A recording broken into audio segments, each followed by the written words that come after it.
Asidi rohama dihamu doh damin asia Tuhan Dewa mata doh asia Tuhan Yesus Kristus Tuhatai.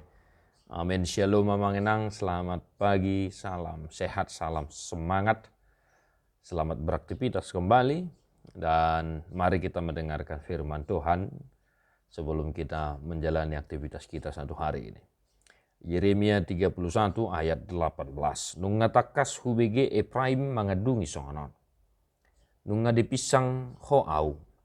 Jala olo do au pisangon songon anak ni horbo nason niajar.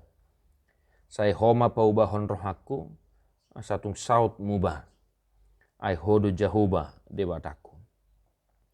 Telah kudengar sungguh-sungguh Efraim meradap. Engkau telah menghajar aku dan aku telah menerima hajaran. Seperti anak lembu yang tidak terlatih. Bawalah aku kembali. Supaya aku berbalik. Sebab engkaulah Tuhan Allahku. Demikian firman Tuhan Bapak Ibu Saudara-saudara. Ini merupakan ratapan ya yang diucapkan ya diadukan oleh Efraim ya umat Israel kepada Tuhan. Dan ini merupakan pengakuan yang sungguh luar biasa Bapak Ibu Saudara-saudara yang patut kita renungkan dan senantiasa boleh kita teladani dalam kehidupan kita. Kita hidupi dalam keseharian kita. Yang pertama kamanginang ya Efraim meratap dan dia meratap kepada Tuhan.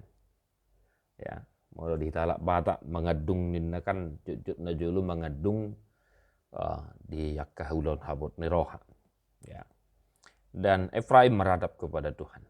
Mari dari sini amanginang apapun yang terjadi dalam kehidupan kita, mari kita senantiasa mengalu-alu ya, mengadung ya, menyampaikan keluh kesah kita kepada Tuhan.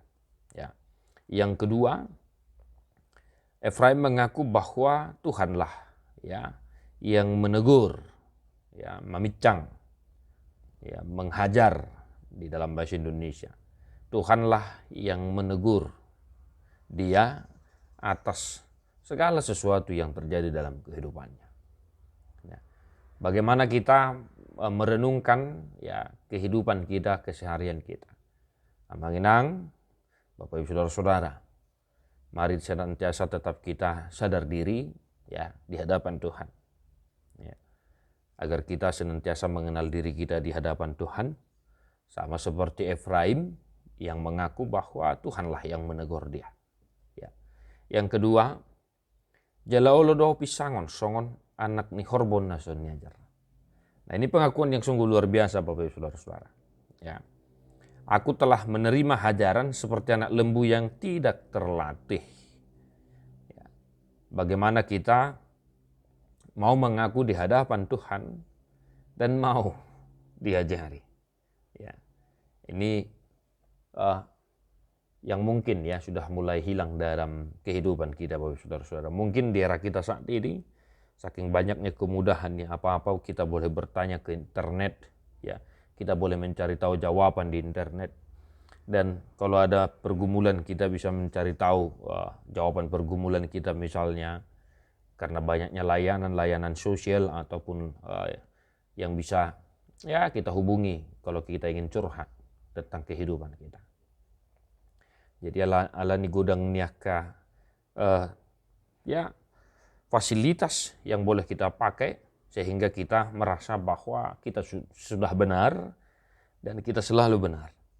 Nah, ini dampak negatif yang harus kita sadari betul-betul Bapak Ibu Saudara-saudara. Apapun yang ada di dunia ini ya tidak bisa mengajari kita tentang rahasia Allah. Hanya dengan Roh Tuhan kita boleh mampu menyikapi segala sesuatu yang terjadi dalam kehidupan kita.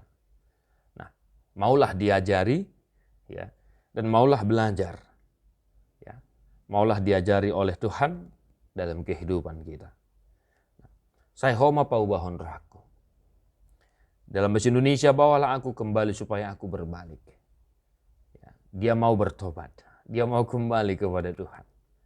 Dan mari amanginang kita senantiasa kembali kepada Tuhan. Ya. Tidak ada apapun di dunia ini yang boleh kita harapkan, tempat kita mengadu, bersandar, berpengharapan selain hanya kepada Tuhan. Jika kita melakukan suatu dosa, kesalahan, mari bertobat dari kesalahan kita, dari dosa-dosa kita, karena kita tahu Tuhan itu Maha Pengampun. Ya, sebab Engkaulah Tuhan Allahku. Dia mau berbalik, dia mau bertobat, sebab dia tahu Tuhan Allah Maha Pengasih. Dalam satu hari ini Bapak Ibu Saudara-saudara, mari senantiasa menjalani aktivitas kita dengan bercermin, berkaca kepada Tuhan. Dalam aktivitas kita, ya, dalam pekerjaan kita jangan selalu merasa benar, merasa sudah pintar, dan lain sebagainya. Masih ada yang lebih pintar, masih ada yang lebih benar, dan kebenaran yang sesungguhnya itu hanya ada pada Tuhan. Ya, dengan kita mau diajar dan mau belajar, ya, ada kerendahan hati yang boleh kita hidupi di keseharian kita. Tetap semangat, Tuhan memberkatimu Amanginang. Mari kita menyanyikan buku Ende nomor 608.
God bless you non-stop.